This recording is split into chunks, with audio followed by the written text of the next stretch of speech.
ನಮಸ್ಕಾರ ವೀಕ್ಷಕರೇ, ಎಲ್ರಿಗೂ ನಮ್ಮ ಚಾನಲ್ಗೆ ಆತ್ಮೀಯವಾದಂಥ ಸ್ವಾಗತ. ಸೂರ್ಯ ಮೀನನ್ನು ಕರ್ಕೊಂಡು ಆಸ್ಪತ್ರೆಗೆ ಬರ್ತಾನೆ. ಯಾಕಂದರೆ ಆ ಮೀನಾಗೆ ತುಂಬ ಜ್ವರ ಬಂದಿರುತ್ತೆ. ಟ್ರೀಟ್ಮೆಂಟಿಗೆ ಅಂತ ಹಾಸ್ಪಿಟಲ್ಗೆ ಕರ್ಕೊಂಡು ಬರ್ತಾನೆ. ಟ್ರೀಟ್ಮೆಂಟ್ ಎಲ್ಲ ಕೊಡಿಸಿ ಇನ್ನೇನು ಆಸ್ಪತ್ರೆಯಿಂದ ಹೊರಗಡೆ ಬರಬೇಕಾದ್ರೆ ಆ್ಯಂಬುಲೆನ್ಸ್ ಒಂದು ಬರುತ್ತೆ. ಅದರಿಂದ ಕೃಷಿ ಅವ್ರ ಅಜ್ಜಿ ಇಳಿಯೋದನ್ನು ನೋಡ್ತಾಳೆ ಮೀನ.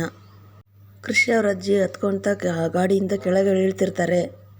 ಆಗ ಮೀನಾ ಅಲ್ಲೋಡ್ರಿ ಕೃಷಿ ಅವ್ರ ಅಜ್ಜಿ ಅಂತ ತೋರಿಸ್ತಾಳೆ. ಹೌದಲ್ವಾ ಅಂತ ಕೃಷಿ ಹತ್ರ ಬರ್ತಾರೆ. ಕೃಷ್ಣ ನೋಡಿ ಸೂರ್ಯ ಎತ್ಕೊಂಡು ಒಳಗಡೆ ಟ್ರೀಟ್ಮೆಂಟಿಗೆ ಕರ್ಕೊಂಡು ಹೋಗ್ತಾನೆ. ಕೃಷ್ ಕಣ್ಣಿಗೆಲ್ಲ ನೋಡಿ ಏನಾಯ್ತು ಅಂತ ಕೇಳಿದಾಗ ಆಕ್ಸಿಡೆಂಟ್ ಆಗಿದೆ ಅಂತ ಹೇಳ್ತಾರೆ. ಡಾಕ್ಟ್ರು ಚೆಕ್ ಮಾಡಿಬಿಟ್ಟು ಹೇಳ್ತಾರೆ ನರೋಗೆ ಪೆಟ್ಟು ಬಿದ್ದಿದೆ, ಆಪ್ರೇಷನ್ ಮಾಡಬೇಕು ಅಂತ. ಸರಿ ಎಮರ್ಜೆನ್ಸಿಗೆ ತೊಗೊಂಡೋಗಿ ಅಂತ ಡಾಕ್ಟ್ರು ಹೇಳ್ತಾರೆ. ಅವಾಗ ಎಮರ್ಜೆನ್ಸಿಗೆ ತೊಗೊಂಡೋಗ್ತಾರೆ. ಕೃಷ್ಣ ಎಮರ್ಜೆನ್ಸಿಗೆ ಕರ್ಕೊಂಡೋದಾಗ ಕೃಷ್ಣ ಅಜ್ಜಿ ತುಂಬಾ ಅಳ್ತಿರ್ತಾಳೆ. ಅವಾಗ ಏನೂ ಆಗಲ್ಲ ಅಂತ ಮೀನ ಸಮಾಧಾನ ಮಾಡ್ತಿರ್ತಾರೆ.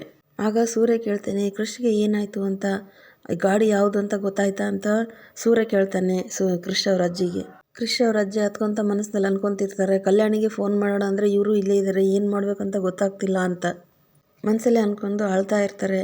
ಅವಾಗ ಸೂರ್ಯ ಅಮ್ಮ ಅಳಬೇಡಿ ನೀವು ಹತ್ರ ಕೃಷಿ ತುಂಬ ಭಯ ಪಡ್ಕೊತಾನೆ, ಆಪ್ರೇಷನ್ ಆಗೋವರೆಗೂ ನಾನು ಮೀನ ಇಲ್ಲೇ ಇರ್ತೀನಿ ಸಮಾಧಾನ ಮಾಡಿ ಧೈರ್ಯ ಹೇಳ್ತಾನೆ ಸೂರ್ಯ ಮೀನನ್ಗೆ ಹೇಳ್ತಾನೆ, ಮೀನ ನೀನು ಅಲ್ಲಿ ಹೋಗಿ ಕೂತ್ಕೊ, ನಿನಗೆ ತುಂಬ ಸುಸ್ತಿದೆ ಅಲ್ವಾ ಅಂತ ಸೂರ್ಯ ಹೇಳ್ತಾನೆ. ಆಗ ರೋಹಿಣಿ ತಾಯಿ ಕೇಳ್ತಾರೆ, ಏನತ್ತಮ್ಮ ಮೀನ ನಿನಗೆ ಅಂತ ಕೇಳ್ತಾರೆ. ಏನೂ ಇಲ್ಲ, ಸ್ವಲ್ಪ ಜ್ವರ ಇತ್ತು, ತುಂಬಾ ಜ್ವರ ಬಂದಿತ್ತು, ಅದಕ್ಕೆ ಡ್ರಿಪ್ಸ್ ಹಾಕೊಂಡು ಹೋಗೋಣ ಅಂತ ಬಂದ್ವಿ, ಅಷ್ಟರಲ್ಲೇ ನೀವು ಸಿಕ್ಕ್ರಿ ಅಂತ ಹೇಳ್ತಾಳೆ ಮೀನ. ಇನ್ನೊಂದು ಕಡೆ ರೋಹಿಣಿ ಮನೋಜ ಶಾಪಲ್ಲಿ ತುಂಬ ಬ್ಯುಸಿಯಾಗಿರ್ತಾರೆ. ಅಲ್ಲಿ ಒಬ್ಬರು ಫ್ರಿಜ್ ತೋರಿಸ್ತಾ ಇದ್ರೆ ಇನ್ನೊಬ್ಬರು ಬ್ಯುಸಿಯಾಗಿರ್ತಾರೆ. ಕಾಲ್ ಬರುತ್ತೆ. ಕಾಲ್ ಬಂದಾಗ ಮನೋಜ್ ಹೇಳ್ತಾನೆ, ರೋಹಿಣಿ ಯಾವುದೋ ಕಾಲ್ ಬರ್ತಾ ಇದೆ ನೋಡು, ನಾನು ತುಂಬ ಬ್ಯುಸಿಯಾಗಿದ್ದೀನಿ, ಇದು ಯಾವುದೋ ಇನಿಷಿಯಲ್ ಕಾಲ್ ಅಂತ ಹೇಳ್ತಾನೆ. ಓ ಹೌದಾ, ಇದು ನಮ್ಮ ಕ್ಲೈಂಟ್ಸ್ನ ಕಾಲು, ನಾನು ಹೋಗಿ ನೋಡಿ ಮಾತಾಡ್ಕೊಂಡು ಬರ್ತೀನಿ ಅಂತ ಸೈಡಿಗೆ ಬರ್ತಾಳೆ ರೋಹಿಣಿ. ಅಮ್ಮ ಏನಮ್ಮ ಎಷ್ಟು ಸಾರಿ ಹೇಳ್ಬೇಕು ನಿನಗೆ ಫೋನ್ ಮಾಡಬೇಡ ಅಂತ, ಯಾಕಮ್ಮ ಫೋನ್ ಮಾಡ್ತಿದ್ಯಾ ಅಂತ ಕೇಳ್ತಾಳೆ ರೋಹಿಣಿ ಅವರಮ್ಮನಿಗೆ. ರೋಹಿಣಿ ಅವ್ರ ತಾಯಿ ತುಂಬಾ ಹತ್ಕೊತ ಹೇಳ್ತಾರೆ ರೋಹಿಣಿಗೆ, ಕಲ್ಯಾಣಿ ಕೃಷಿಗೆ ಆಕ್ಸಿಡೆಂಟ್ ಆಗಿದೆ ಕಣೆ ಅಂತ ಹೇಳ್ತಾರೆ. ಆಗ ರೋಹಿಣಿ ತುಂಬಾ ಕೋಪ ಮಾಡಿಕೊಂಡು, ಅಲ್ಲಮ್ಮ ಕೃಷ್ಣ ಅಷ್ಟು ಸರಿಯಾಗಿ ನೋಡ್ಕೊಳಕ್ಕೆ ಆಗಲ್ವೇನಮ್ಮ ನಿನಗೆ ಅಂತ ಕೇಳ್ತಾಳೆ. ಯಾವ ಹಾಸ್ಪಿಟಲ್ ಇದ್ದೀರಾ ಅಂತ ಕೇಳ್ತಾಳೆ. ಆಗ ರೋಹಿಣಿ ಅವರಮ್ಮ ಲಾಸ್ಟ್ ಟೈಮ್ ಇದ್ವಲ್ಲ ಅದೇ ಹಾಸ್ಪಿಟಲ್ ಅಂತ ಹೇಳ್ತಾರೆ. ಸರಿ ಅಮ್ಮ ನಾನು ಈಗಲೇ ಬರ್ತೀನಿ ಅಂತ ರೋಹಿಣಿ ಅವರಮ್ಮನಿಗೆ ಹೇಳ್ತಾಳೆ. ಆಗ ಅವರಮ್ಮ ಹೇಳ್ತಾಳೆ, ಈಗಲೇ ನೀನು ಬರೋಕ್ಕಾಗಲ್ಲಮ್ಮ ಅಂತ. ಯಾಕೆ ಅಂದರೆ ಇಲ್ಲಿ ಮೀನಾ ಸೂರ್ಯ ಇಬ್ಬರು ಇಲ್ಲೇ ಇದ್ದಾರೆ. ಏನಮ್ಮ ನೀನು ಆಗಲೇ ನೀನು ಫೋನ್ ಮಾಡಿ ಅವರಿಬ್ಬರನ್ನು ಕರೆದುಬಿಟ್ಟಿದೀಯಾ ಅಂತ ರೋಹಿಣಿ ಕೇಳ್ತಾಳೆ. ಇಲ್ಲಮ್ಮ, ಮೀನಿಗೆ ಜ್ವರ ಇತ್ತಂತೆ, ಅವರು ಟ್ರೀಟ್ಮೆಂಟಿಗೆ ಅಂತ ಬಂದಾಗ ನನ್ನನ್ನು ನೋಡಿದ್ದಾರೆ ಅಂತ ಹೇಳ್ತಾಳೆ. ಅಮ್ಮ ನಾನು ಈಗಲೇ ಕೃಷ್ಣ ನೋಡಬೇಕು ಅಂತ ರೋಹಿಣಿ ಹೇಳ್ತಾಳೆ. ಆಗ ರೋಹಿಣಿ ಅವ್ರ ತಾಯಿ ಹೇಳ್ತಾರೆ, ಇಲ್ಲಮ್ಮ ಅವರು ಎಮರ್ಜೆನ್ಸಿಗೆ ತೊಗೊಂಡೋಗಿದ್ದಾರೆ ಕೃಷ್ಣ ಅಂತ ಹೇಳ್ತಾರೆ. ಆಯ್ತಮ್ಮ, ಅವ್ರು ಹೋದ್ಮೇಲೆ ನನಗೆ ನೋಡಿಬಿಟ್ಟು ನನಗೆ ಹೇಳು, ನಾನು ಬರ್ತೀನಿ ಅಂತ ಹೇಳ್ತಾಳೆ ರೋಹಿಣಿ ಫೋನ್ ಕಟ್ ಮಾಡಿದ ಮೇಲೆ ನಾನು ಹಾಸ್ಪಿಟ್ಲಿಗೆ ಹೇಗೆ ಹೋಗೋದು ಅಂತ ಪ್ಲ್ಯಾನ್ ಮಾಡಿ ಮನೋಜನ್ನು ಕರೀತಾಳೆ. ಮನೋಜ್ ಬನ್ನಿ ಇಲ್ಲಿ, ನಾವು ಈ ಥರ ಪ್ಲ್ಯಾನ್ ಮಾಡಿದ್ರೆ ಹೇಗೆ ಅಂತ ಕೇಳ್ತಾಳೆ. ಏನದು ಅಂತ ಕೇಳ್ತಾನೆ ಮನೋಜ್. ಆಗ ಅಲ್ಲ ಮನೋಜ್, ನಾವು ನಮ್ಮ ಒಂದು ಐಟಮ್ನ ಆಸ್ಪತ್ರೆಗೆ ಅಥವಾ ಹೋಟೆಲ್ಗೆ ಫ್ರೀಯಾಗಿ ಕೊಟ್ಟರೆ ನಮ್ಮ ಶೋರೂಮ್ನ ಪಬ್ಲಿಸಿಟಿ ಮಾಡ್ದಂಗೆ ಆಗುತ್ತೆ ಅಂತ ಹೇಳ್ತಾಳೆ. ಆಗ ಜನನೂ ಬಂದು ಇಲ್ಲಿ ಪರ್ಚೇಸ್ ಮಾಡ್ತಾರೆ ಅಂತ ಮನೋಜ್ಗೆ ಹೇಳ್ತಾಳೆ. ಆಗ ಮನೋಜ್ ಏನು ಕೊಡೋದು ಅಂತ ಕೇಳ್ತಾನೆ. ರೋಹಿಣಿ ಹೇಳ್ತಾಳೆ, ವಾಟರ್ ಹೀಟ್ರ್ ಕೊಡೋಣ ಅಂತ ಹೇಳ್ತಾಳೆ. ಆಯಿತು ಅಂತ ಮನೋಜ್ ಹೇಳ್ತಾನೆ. ನಾಳೆಯಿಂದ ನೋಡೋಣ ಅಂತಾನೆ. ನಾಳೆಯಿಂದಲ್ಲ ಇವತ್ತಿಂದನೇ ಹೋಗಬೇಕು ಅಂತ ಹೇಳಿ ಎಲ್ಲ ಕೆಟಲ್ಗಳನ್ನು ಪ್ಯಾಕ್ ಮಾಡಿಕೊಂಡು ರೋಹಿಣಿ ಹಾಸ್ಪಿಟಲಿಗೆ ಹೋಗ್ತಾಳೆ.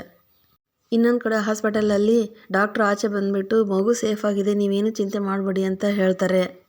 ರೋಹಿಣಿ ತಾಯಿ ಮೀನಾಗಿ ಹೇಳ್ತಾರೆ, ಆಯ್ತಮ್ಮ ನಿನಗೂ ಹುಷಾರಿಲ್ಲ, ನಿನ್ನ ಮನೆಗೆ ಹೋಗು ಅಂತ ಹೇಳ್ತಾರೆ. ಆಗ ಸೂರ್ಯ ಇನ್ನೇನು ಸ್ವಲ್ಪ ಹೊತ್ತಿಗೆ ಡಿಸ್ಚಾರ್ಜ್ ಮಾಡ್ತಾರಲ್ಲ, ಡಿಸ್ಚಾರ್ಜ್ ಮಾಡಿಕೊಂಡೇ ಹೋಗ್ತೀವಿ ಅಂತ ಸೂರ್ಯ ಹೇಳ್ತಾನೆ. ಆಗ ರೋಹಿಣಿಯವರಮ್ಮ ತುಂಬಾ ಬಲವಂತ ಮಾಡ್ತಾಳೆ, ನೀವು ಹೊರಟು ಬಿಡಿ ಅಂತ. ಈ ಕಡೆ ರೋಹಿಣಿ ಕೂಡ ಅದೇ ಟೈಮಿಗೆ ಆಸ್ಪತ್ರೆಗೆ ಬರ್ತಾಳೆ. ಮೀನಾ, ಸೂರ್ಯ ಹಾಗೂ ರೋಹಿಣಿ ಅವ್ರ ತಾಯಿ ಎಮರ್ಜೆನ್ಸಿಯಲ್ಲೇ ಇರೋ ಮಗುನ ನೋಡೋದಕ್ಕೆ ಒಳಗಡೆ ಹೋಗ್ತಾರೆ.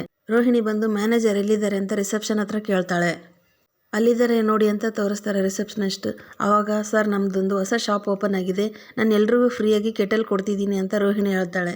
ಹೊಸದಾಗಿ ಶಾಪ್ ಓಪನ್ ಮಾಡಿದ್ವಲ್ಲ, ಸ್ವಲ್ಪ ಪ್ರಮೋಟ್ ಮಾಡೋಣ ಅಂತ ಕೊಡ್ತಾ ಇದ್ದೀವಿ ಅಂತ ರೋಹಿಣಿ ಹೇಳ್ತಾಳೆ.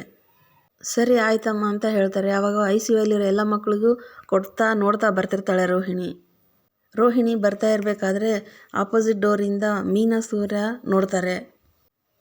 ಹೇ ಪೌಡ್ರಮ್ಮ, ಏನು ನೀನು ಇಲ್ಲಿ ಅಂತ ಸೂರ್ಯ ರೋಹಿಣಿ ಕೇಳ್ತಾನೆ. ಇಲ್ಲ, ಅಂಗಡಿಯಿಂದ ಕೆಟಲ್ನ ತೊಗೊಂಬಂದು ಫ್ರೀಯಾಗಿ ಕೊಡ್ತಾ ಇದ್ದೀನಿ ಅಂತ ಹೇಳ್ತಾಳೆ. ಹೌದಾ, ಹಂಗಂದ್ರೆ ನಿಮ್ಮ ಅಂಗಡಿನ ಏನು ನೀನು ದಿವಾಳಿ ಮಾಡ್ಬೇಕಂತಿದ್ಯಾ ಅಂತ ಸೂರ್ಯ ಕೇಳ್ತಾನೆ. ಹಾಗೇನಿಲ್ಲ, ಸ್ವಲ್ಪ ವಸ್ತುಗಳನ್ನ ಫ್ರೀಯಾಗಿ ಕೊಟ್ಬಿಟ್ಟು ಪ್ರಮೋಟ್ ಮಾಡ್ತಾ ಇದ್ದೀನಿ ಅಂತ ಹೀಗೆ ಮಾಡಿದರೆ ಆಸ್ಪತ್ರೆಯವರು ಹೋಟೆಲ್ನವರು ಬಂದು ನಮ್ಮ ಶಾಪಲ್ಲೇ ಪರ್ಚೇಸ್ ಮಾಡ್ತಾರೆ ಅಂತ ಹೇಳ್ತಾಳೆ. ಇದು ಒಳ್ಳೆ ಪ್ಲ್ಯಾನ್ ಅಂತ ಸೂರ್ಯ ಹೇಳ್ತಾನೆ. ಇನ್ನು ಇಲ್ಲಿ ಎಷ್ಟು ವಾರ್ಡ್ ಇದೆ ಅಂತ ರೋಹಿಣಿ ಕೇಳ್ಬಿಟ್ಟು ನೀವು ಯಾಕೆ ಇಲ್ಲಿಗೆ ಬಂದಿದ್ದೀರಾ ಅಂತ ಮೀನಾ ಕೇಳ್ತಾಳೆ ರೋಹಿಣಿ. ಇಲ್ಲ, ನನಗೆ ಜ್ವರ ಬಂದಿತ್ತು, ಇಲ್ಲಿ ತೋರಿಸ್ಕೊಳ್ಳೋದಕ್ಕೆ ಅಂತ ಹಾಸ್ಪಿಟಲಿಗೆ ಬಂದಿದ್ವಿ, ಇಲ್ಲೊಂದು ಚಿಕ್ಕ ಮಗುಗೆ ಆಕ್ಸಿಡೆಂಟ್ ಆಗಿದೆ, ಅದನ್ನೇ ನೋಡ್ತಾ ಇದ್ದೀವಿ ಅಂತ ಕೇಳ್ತಾಳೆ. ಅದೇ ಅವತ್ತು ನಮ್ಮ ಮನೆಗೆ ಬಂದಿತ್ತಲ್ಲ ಕ್ರಿಶ್ ಅಂತ, ಆ ಮಗುಗೆ ಆಕ್ಸಿಡೆಂಟ್ ಆಗಿರೋದು ಅಂತ ಹೇಳ್ತಾಳೆ ಮೀನಾ. ಆಗ ರೋಹಿಣಿ ಕೇಳ್ತಾಳೆ, ಆ ಮಗು ಎಲ್ಲಿದೆ, ಯಾವ ರೂಮಲ್ಲಿದೆ ಅಂತ. ಸೂರ್ಯ ಹೇಳ್ತಾನೆ, ಆ ಮಗುನು ಯಾರು ಅಂತಲೇ ನಿನಗೆ ಗೊತ್ತಿಲ್ಲ, ಹೇಗಿದೆ ಎಲ್ಲಿದೆ ಅಂತ ಕೇಳ್ತಿದ್ದೀರಲ್ಲ ಪೌಡ್ರಮ್ಮ ಅಂತ ಹೇಳ್ತಾನೆ. ಇಲ್ಲ, ಮಗು ಅಂತ ಹೇಳಿದ್ರಲ್ಲ ಅದಕ್ಕೆ ನೋಡಬೇಕು ಅನ್ನಿಸ್ತು ಅಂತ ರೋಹಿಣಿ ಹೇಳ್ತಾಳೆ. ಆಗ ರೋಹಿಣಿ ಕೃಷ್ಣ ನೋಡಬೇಕು ಅಂತ ಒಳಗಡೆ ಇನ್ನೇನು ಹೋಗ್ತಾ ಇರ್ತಾಳೆ. ಅವಾಗ ಸೂರ್ಯ ನಿಲ್ಲು ಇಲ್ಲಿ ಏನೋ ಸರಿ ಇಲ್ಲ ಅಂತ ತಡಿತಾನೆ.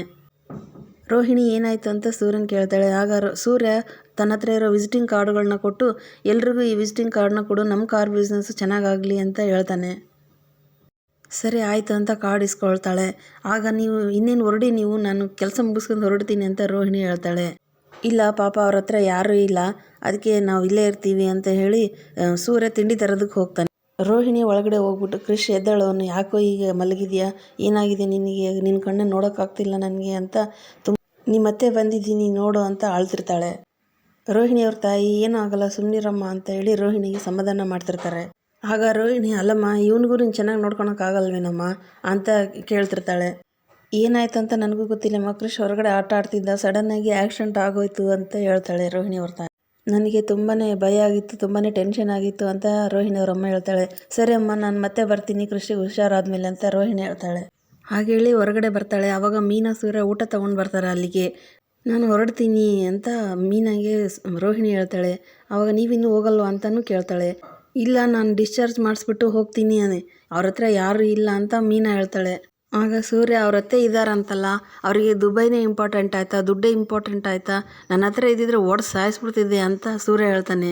ಅದೆಲ್ಲ ನಿಮಗೆ ಯಾಕೆ ಬೇಕು ಅಂತ ರೋಹಿಣಿ ಕೇಳ್ತಾಳೆ. ಆಗ ಸೂರ್ಯನಿಗೆ ಡೌಟ್ ಬರುತ್ತೆ. ರೋಹಿಣಿ ನಾನು ಕಂಟ್ರೋಲಲ್ಲಿರಬೇಕು, ಇಲ್ಲಾಂದರೆ ಡೌಟ್ ಬರುತ್ತೆ ಅಂತ ಸುಮ್ಮನೆ ನಿಂತ್ಕೊಂಡಿರ್ತಾಳೆ. ಮೀನಾ, ನಿನಗೆ ಸುಸ್ತಾಗ್ತಾ ಇಲ್ವಾ, ನೀನು ಮನೆಗೆ ಹೋಗು, ನಿನಗೆ ಜ್ವರ ಬಂದಿದೆ ಅಲ್ವಾ ಅಂತ ರೋಹಿಣಿ ಹೇಳ್ತಾಳೆ. ಇಲ್ಲ, ನಾನು ಡಿಸ್ಚಾರ್ಜ್ ಮಾಡಿಬಿಟ್ಟೇ ಹೋಗೋದು ಅಂತ ಹೇಳ್ತಾಳೆ ಮೀನಾ. ಇಲ್ಲಿಗೆ ಈ ಸಂಚಿಕೆ ಮುಗಿಯುತ್ತೆ. ನಮ್ಮ ಈ ವಿಡಿಯೋ ಇಷ್ಟ ಆದರೆ ಲೈಕ್ ಮಾಡಿ, ಶೇರ್ ಮಾಡಿ ಹಾಗೂ ಸಬ್ಸ್ಕ್ರೈಬ್ ಮಾಡಿ. ಬಾಯ್.